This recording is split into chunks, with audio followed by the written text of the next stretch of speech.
The Library Fish, written by ALYSSA, SATIN, CAPUCILLI, illustrated by GLADYS Jose. Once there was a fish. She was not an ordinary fish. She didn't live in the sea or the ocean. She didn't live in a river or lake. In fact, when Mr. Hughes, the librarian, found her, he said, "I'm not quite sure where you came from, but if you love stories, you've come to the right place. Some libraries have their lions, but this library will have you, fish." Hard as it may be to believe, Mr. Hughes was sure the fish wiggled her tail. She may have even smiled. From that day on, she was known as the Library Fish. She made her home on the desk of Mr. Hughes. It was the perfect place to welcome all visitors to the library. From where she sat, Library Fish could check each box that was borrowed and returned.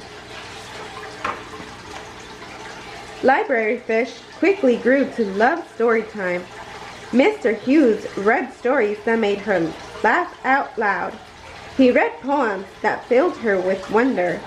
Mr. Hughes read in a bold voice. He read in a whisper. Library Fish met characters who were brave and kind, while others were daring, shy, or inventive. Library Fish learned about distant planets she might visit one day. Of course, Library Fish enjoyed an outing too. She loved days spent on the bookmobile. Winding through busy streets, Library Fish could feel the excitement of the crowd awaiting their arrival. "I need a long book for the road. Poetry, please. I want an adventure. Any books about puppies? What's the latest in the Wizard series?" Mr. Hughes made sure everyone found just the right book. He always chose something wonderful to read aloud, too. Hard as it may be to believe, Library Fish was certain the bookmobile enjoyed a good story as much as she did.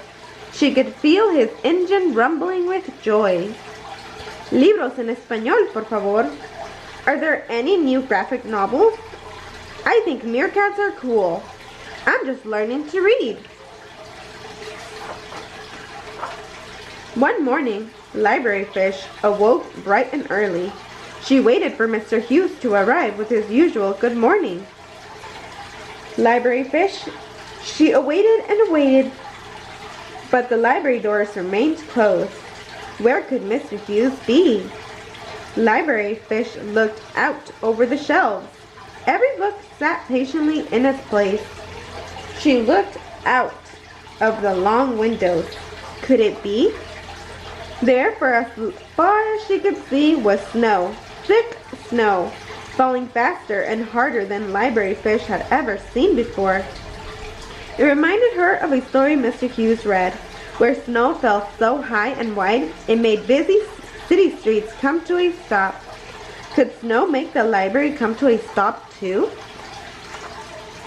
Library Fish swam around her bowl. She hummed a tune. She did some fancy spins. The snow kept falling. The library grew quieter and quieter. There was only one thing to do.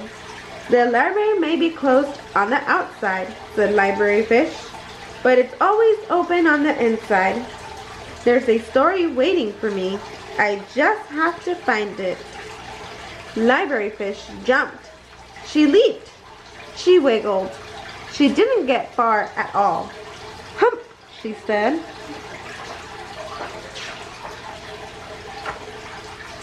Library Fish remembered the story of a magic beanstalk. She reached and stretched. She climbed to the tippy top of her bowl until she slid down with a plop. "Arg," she cried. "Maybe I can fly up, up and away like a superhero," said Library Fish. The thing was, she didn't have a cape. Library Fish looked out of her bowl. The moon peeked through the snowfall. "That's it," said Library Fish. "If a rocket ship can soar to the moon, Maybe I can. 5, 4, 3, 2, 1, blast off, she shouted.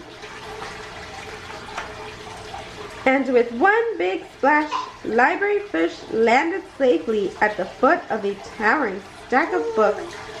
Filled with all the possibilities of a great story, she set off at once. Library Fish looked over the book cart. Some of the books were too high to reach. Some were too heavy. Library Fish went up and down the aisles. She passed shelf after shelf until she found just what she was looking for.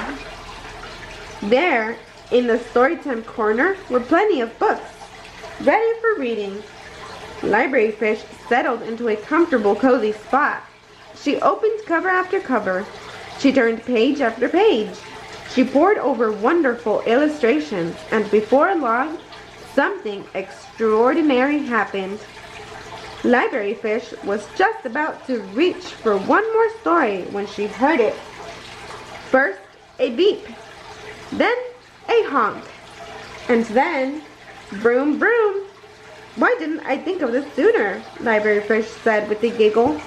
I'm not the only one around here who loves a good story. Library Fish chose some of her very favorite books, and although it had already been a night filled with adventures, she was sure there was time for just a few more. Library Fish read in a bold voice. She read in a whisper.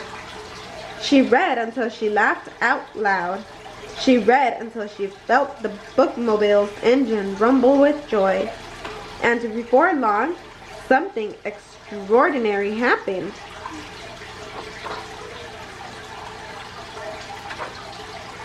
When the first ray of sun began to shine, a very tired Library Fish climbed back into her bowl.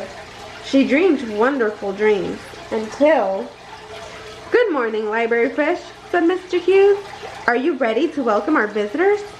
She was ready indeed. Library Fish smiled. She wiggled her tail. Hard as it might be to believe, Mr. Hughes was sure Library Fish yawned too. Hello, Library Fish. I missed you, Library Fish. The end.